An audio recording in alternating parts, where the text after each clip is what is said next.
have the absolute pleasure of being joined by Sara Meikle today. She is the Senior Loyalty Officer for Action for Children. Sara included a brilliant case study with loads of detail in the book, and I'm excited to get to talk to her today. So how did you get into marketing? I always think that I've been out of uni for like a year, but it's definitely not been a year now. So I went into uni doing like events, business, marketing, initially thinking I wanted to work in events. I did not. After doing it in my second year, I didn't. It was just there was a lot of unknowns and a lot of contingency you can't control with events.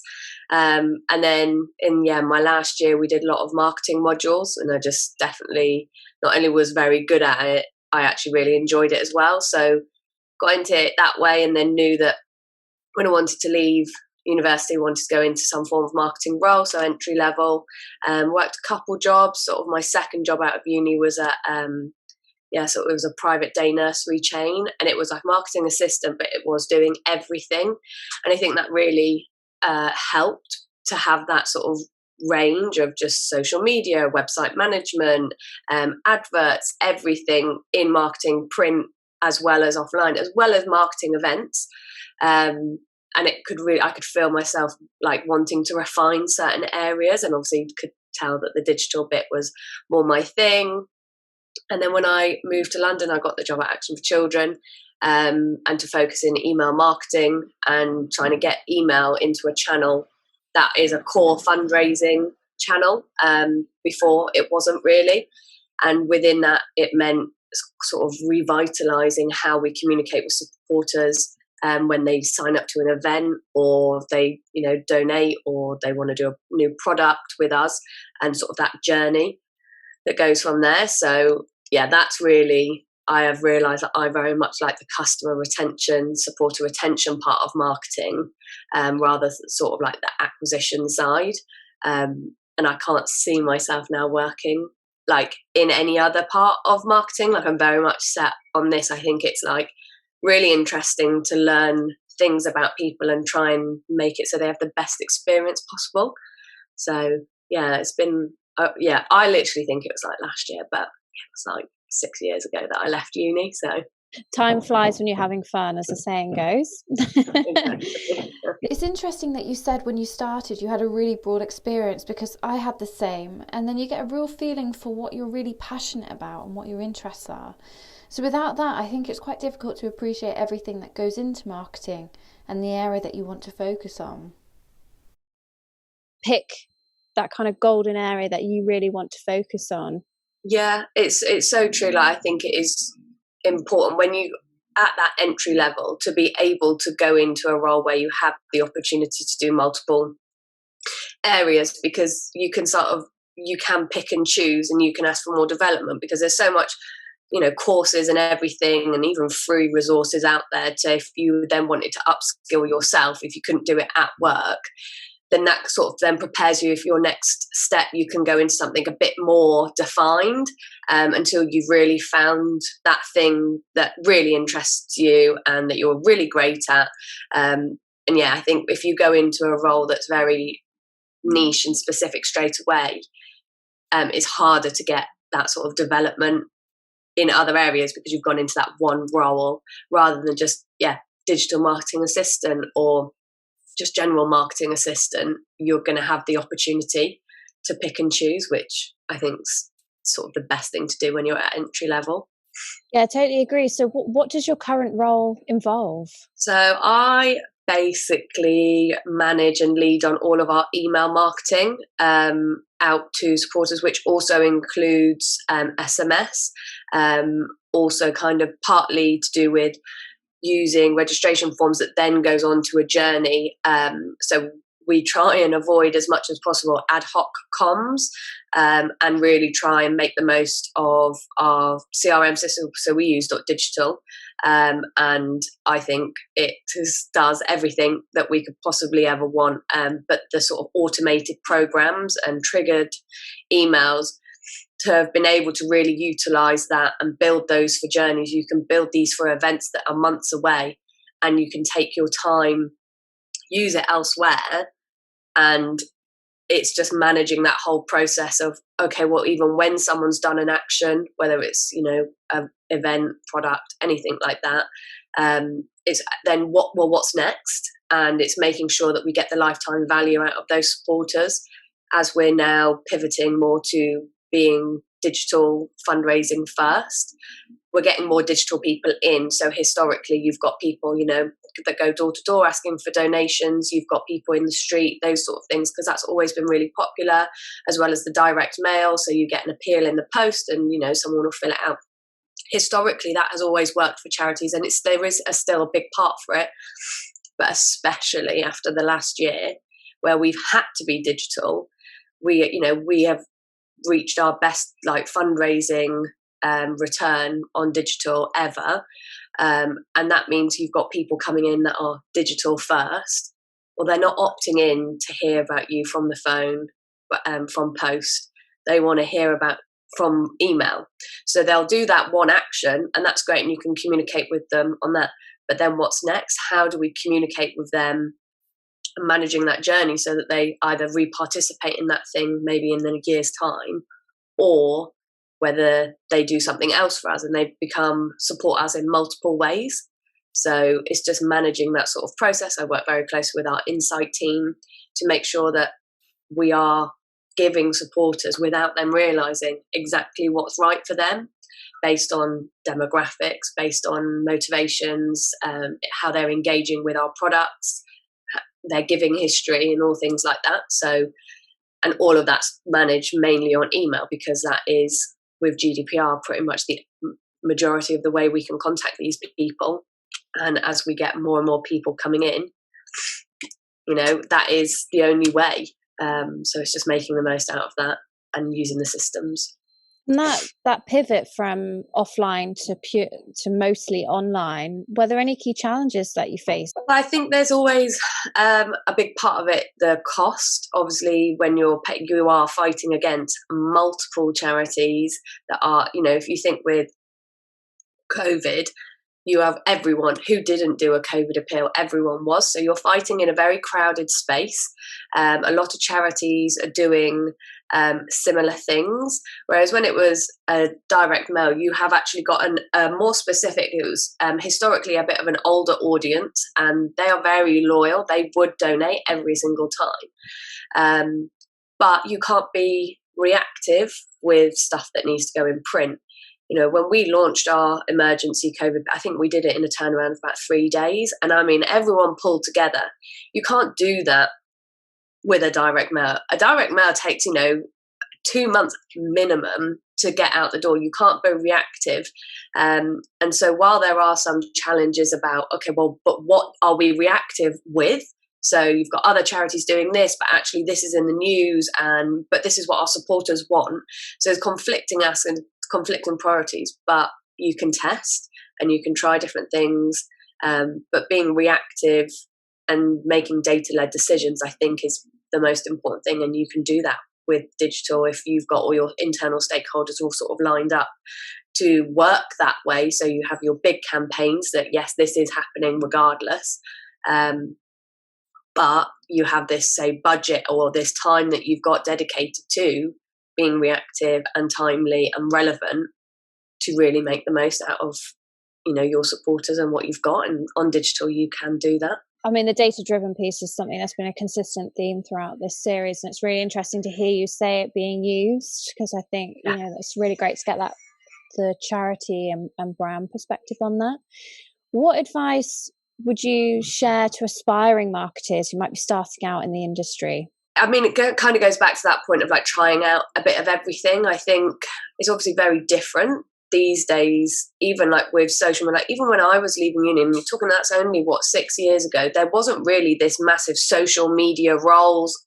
It was still kind of like a new-ish thing of really like driving that forward. But I think it's really important that people don't just go digital as well. Like, I think it is good to have some offline skills as well, because there is always going to be a place for offline marketing, but it has to complement your online marketing.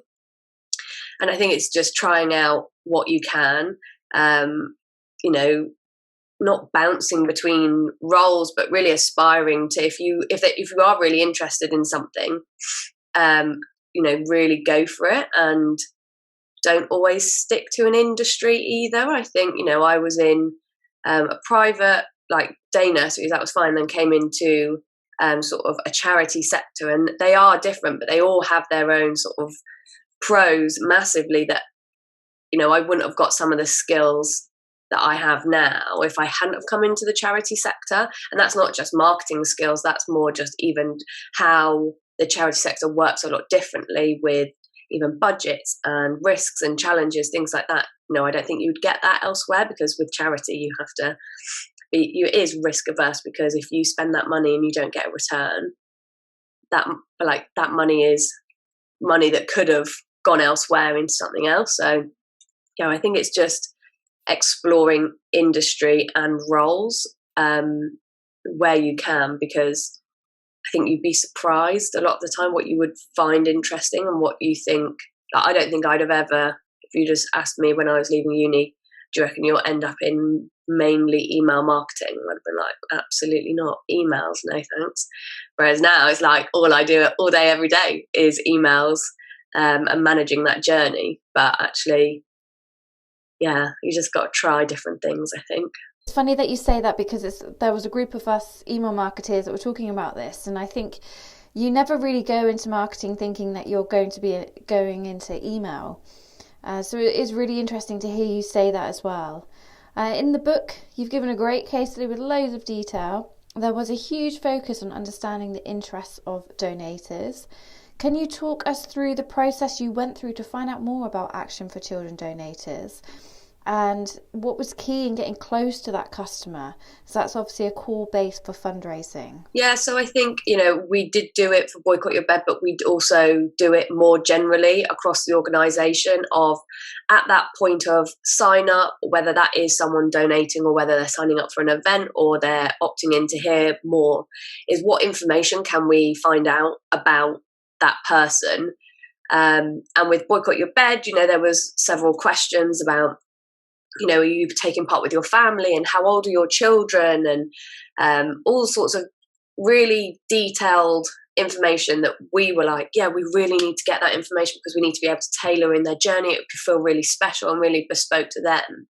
And whilst that was, really important to find out some of those key things, actually, we are going ahead with Boycott Your Bed again this year, and we've actually refined it a lot, because, we asked people what age their children were. We didn't really use it. So now this year we're just like, do you have children under 16? Because we know that we can tailor it enough that it still have an impact. But more generally, we try and find out what people care about and the type of motivations they have, whilst, committing to that one thing.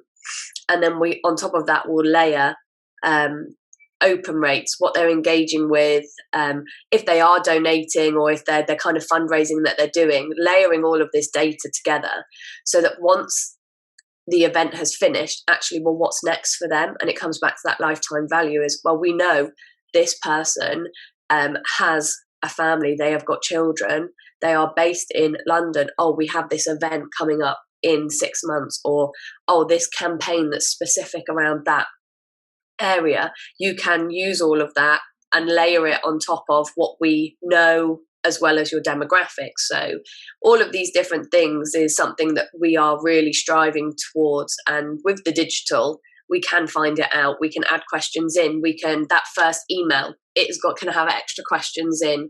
Like, we want to send you information that's relevant to you. Tell us what you're interested in. Tell us what you care about. But the main thing I think with that is, if you're going to ask, you've got to use it. And if you don't have the content, or you can't bespoke something to what they've told you, then don't ask the question if you can't use it. Because I think anything, you're adding steps into a sign-up form or a donation form. We actually want it to be as quick and easy as possible for that supporter. But if you are going to use it, and you know that you can use it, and you can use it straight away, then that's when it's really important that you do ask. It's just working out what is that priority of content that you can then supply someone afterwards. Yeah, absolutely agree. If you can't use that data, then it starts to pose the question of why are you collecting it, and that's where the lack of value then from the end recipient will think, well, you've asked me this question already, why am I getting this? And it creates that kind of the barrier there a little bit. It's really interesting there that you say about removing a data collection point and reframing it, because that sometimes kind of gets a little bit of hesitance in the business in doing that, like the fear of, we're going to miss out on a piece of data. Did you see that? Did you get any like hesitance in changing that approach there? No, I think last year, because with Boycott Your Bed, it was new. We had kind of, what we put together, it worked for what it was. It wasn't perfect, and we all knew that. So obviously when we've come around this time again, we have been able to refine it. We've been able to diversify it for audiences a bit better. So, for example, we have got a registration form this year that's specific to our staff, because you are combined. That is a different journey. They don't need to be sold or prompted to donate and for fundraise, because they're staff already. They're more doing it as part of a organisation priority that everyone gets involved with.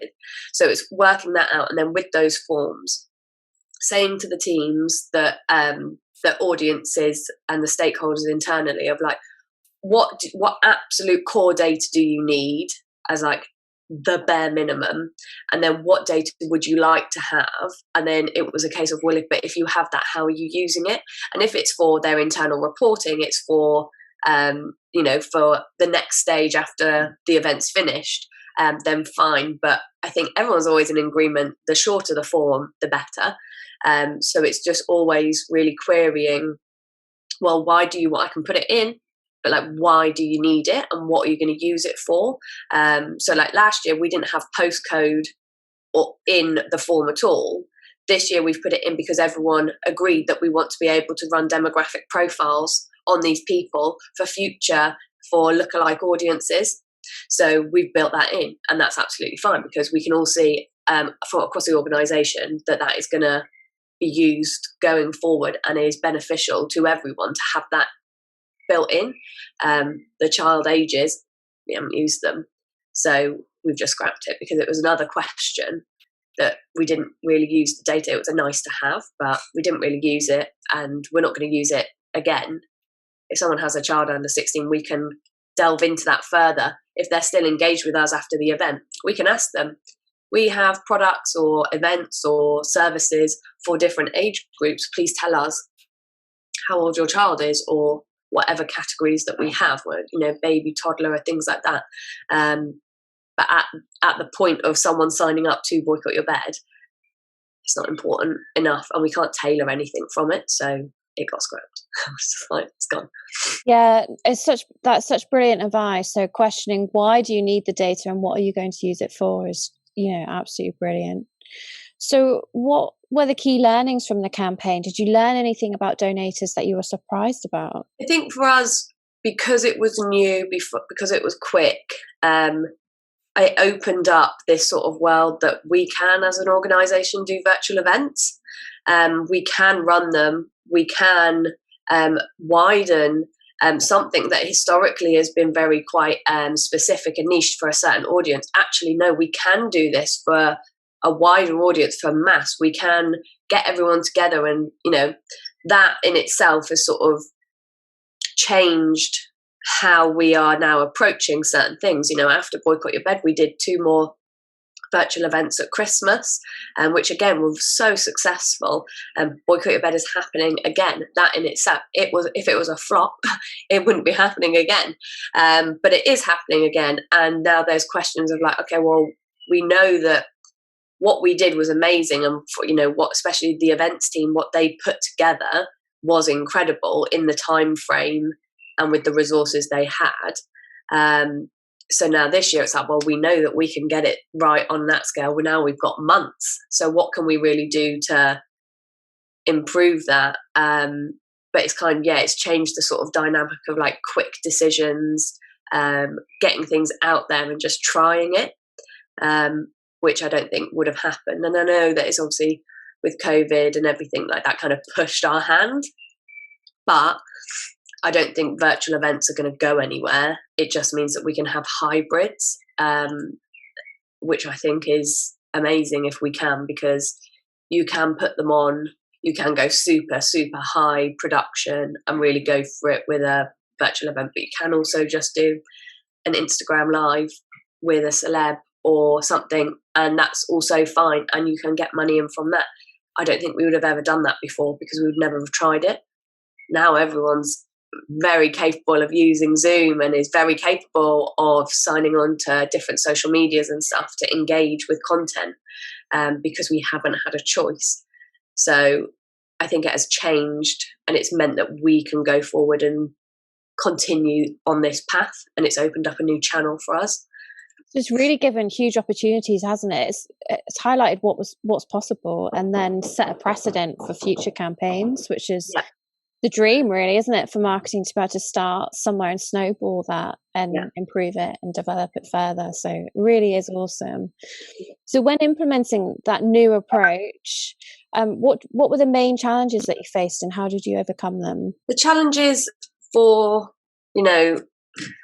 going forward, I think there's like a time element. If you haven't got your time and everyone's not on the same priority level and your stakeholders not all in line, it's quite difficult. And I think last year was really great because we were all so focused.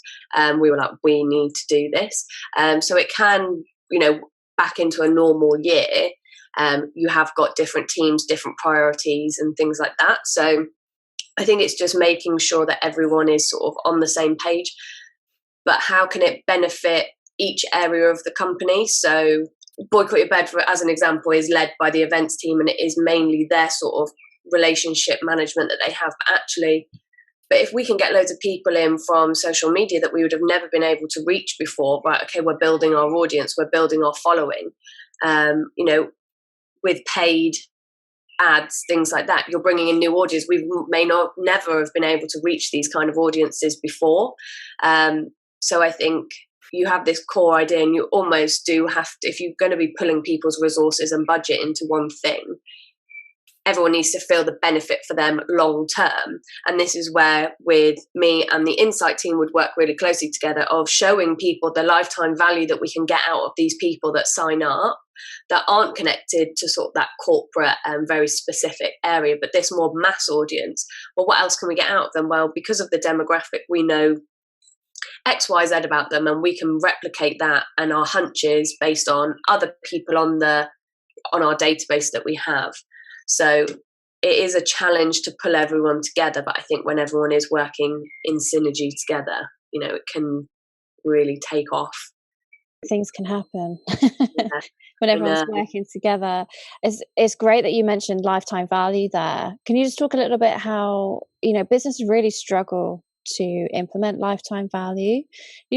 Can you share a little bit how you got to measure lifetime value? Yeah, so like I said, we have our insight team, and that's sort of one of their main sort of things, is to map out this lifetime value. And I think it can either come from whether it's giving history, so you can sort of project, if someone gave X amount to at this time of the year, if they did it again and they did it again, okay, well, what is that lifetime value?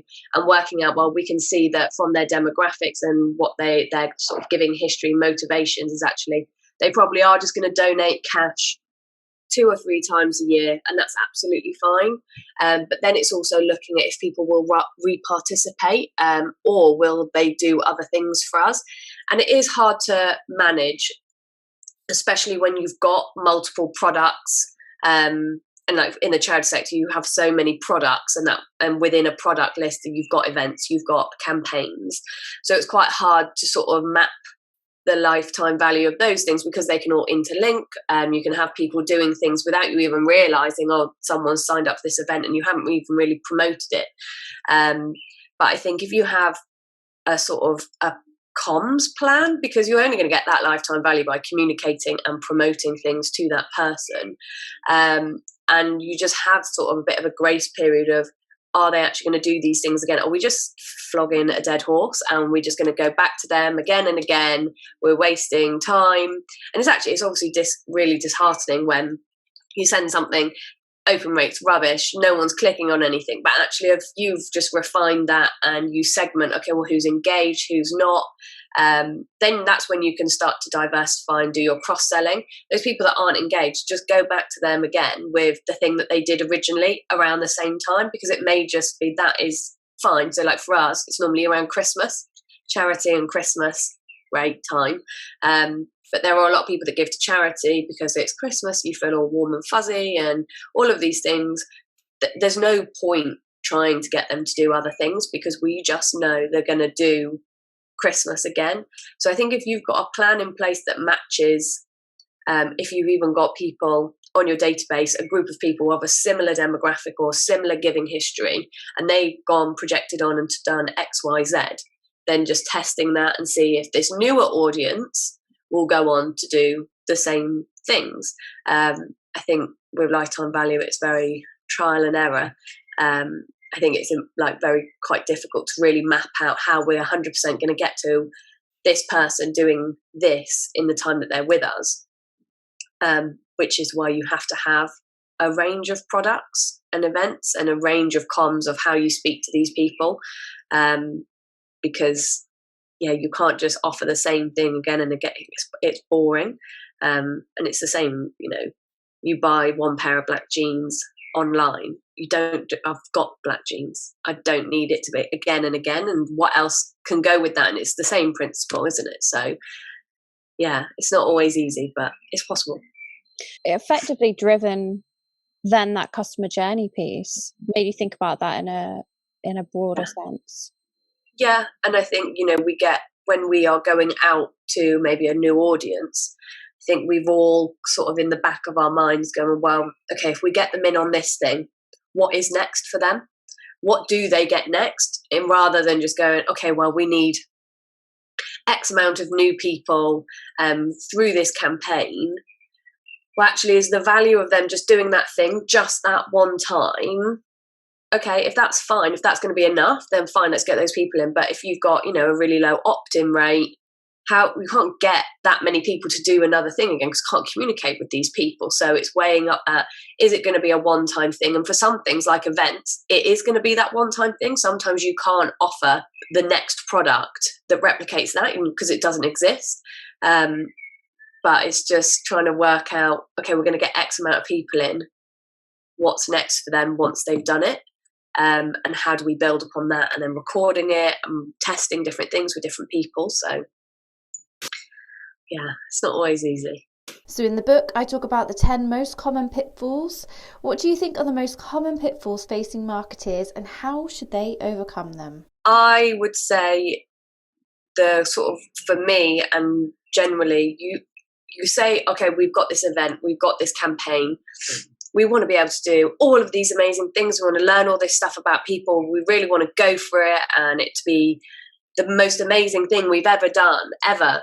When actually you kind of need to strip it back and go in the timeframes that we've got and with the resources, the budget, what is just that absolute basic that a customer, a supporter needs to still have a good experience, to still be connected to you, to still be impressed with what you do, but it is the basics. And to me, that is looking at, your automation, that how quickly you communicate with them, the style of emails, what comes next, any other interactions they have with you. But you can then refine that. You can then diversify and, actually, we're going to test this creative versus this creative because we've got the absolute core in place already. It's easy to get carried away and think you want this incredible experience and you want people to do all of these things for you. Actually, if you just have an incredible but basic automated experience that a customer would just be like, oh, that was great, fine, yeah, no problem.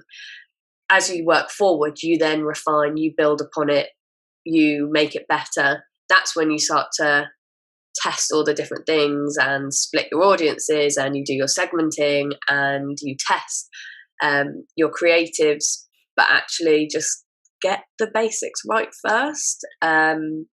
Because I think as marketers, we think that people want this incredible, they just want their confirmation email. They just want a bit of comms afterwards. They're not really that bothered. Like what we spend a lot of time really tailoring it and stuff. I think if you're in a time and you've got a tight time frame, things like that, customer, they don't know. They literally don't know any difference. We've got some journey set up that is tailored to someone. If they've told us they care about something specifically from like a list of 8, the first 3 emails they get has got a case study from our charity about that thing that they care about. So if it was mental health, there is a case study about mental health. I could guarantee if I was to ask each one of those supporters, could you tell that you told us you care about mental health? There's a case study about mental health, and your follow-up emails are also about mental health. They wouldn't necessarily notice, but when it comes around to a campaign and we do it about mental health, oh, I really care about mental health.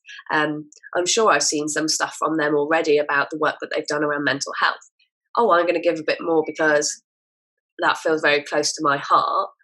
So it's all that subliminal stuff. But when we set up our, what we call a honeymoon journey, it didn't have that tailoring because we didn't have the time. We just needed, someone's donated, here's a case study about our work.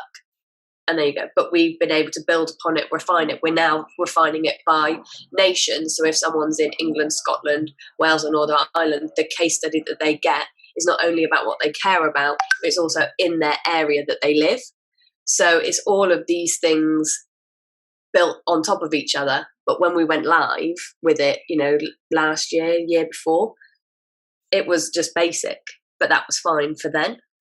We've been able to build on it since.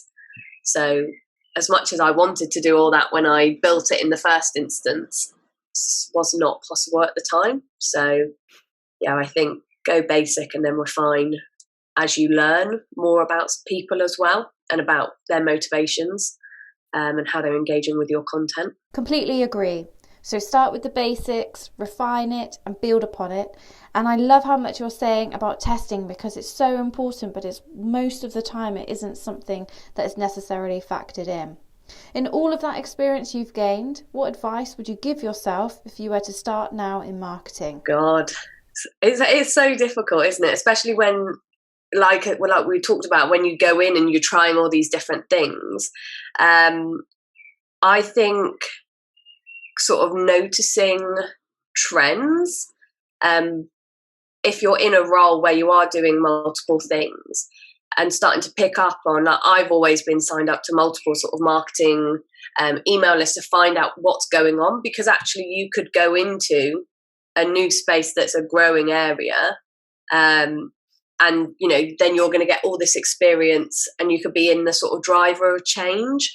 I think any role where you have the opportunity to be part of a change and to sort of have a bit of ownership on something, it's not always possible. And I know that is obviously like the most important thing, but to make those opportunities for yourself as well is really important. And if you can do that, then you become sort of, an expert at your company. And that is like, that feels great that people come to you for advice. And I think I certainly find it being like a bit younger than some people have like, actually, no, I am the person that knows a bit more than others. But that's because I've made this space for myself and I've worked hard at it. And I think there is, when you're at uni, you think, oh, it'll be years until I'm in that kind of position, like 20 years, because it comes with time, comes with experience. But actually, it doesn't necessarily come with time. You don't have to be at director level to have the experience in something. If you've been in it since it's fresh and you've been building this space for yourself, I think time doesn't equal experience. And I think it would have been good to know that coming straight out of uni. You don't have that. I don't think you should ever think that you have to just be in those entry level jobs just because you're young. And I think there is space, but you kind of have to make it for yourself. And that it goes with sort of looking at competitors and look at sector trends as well, like getting that outsider knowledge in, as well as knowing what you're doing in your role at your company. And also sign up to an email list. It's great. It just turns up in your inbox. I know on emails, just great. Spoken like a true email marketer. Yes, I agree. I think there is a lot of opportunity available. It is a case of grabbing it with both hands and jumping in with 2 feet and just going for it sometimes. It's been an absolute pleasure talking to you. It's been fascinating. It's brilliant to have you as part of the marketing industry. And thank you so much for contributing to the book as well, with so much detail in the case study. So yeah, thank you so much for your time. A pleasure to talk to you. Thank you for having me, and well done on your book. Like, it is such a great achievement. And honestly, me sat in university in a library looking at marketing textbooks, if you'd have been like, oh yeah, you'll be in one in like 6 years, I'd have been like, absolutely not. That's insane. Someone get me another coffee. I've been in here all night. So it is. I mean, I feel very honoured to have been asked, and I'm glad that Boycott Your Bed and sort of Action for Children and the whole event and stuff has been able to be featured in such a positive way. So, you know, it is a great event. So it's brilliant to be able to feature a charity in a marketing strategy book and as a case study.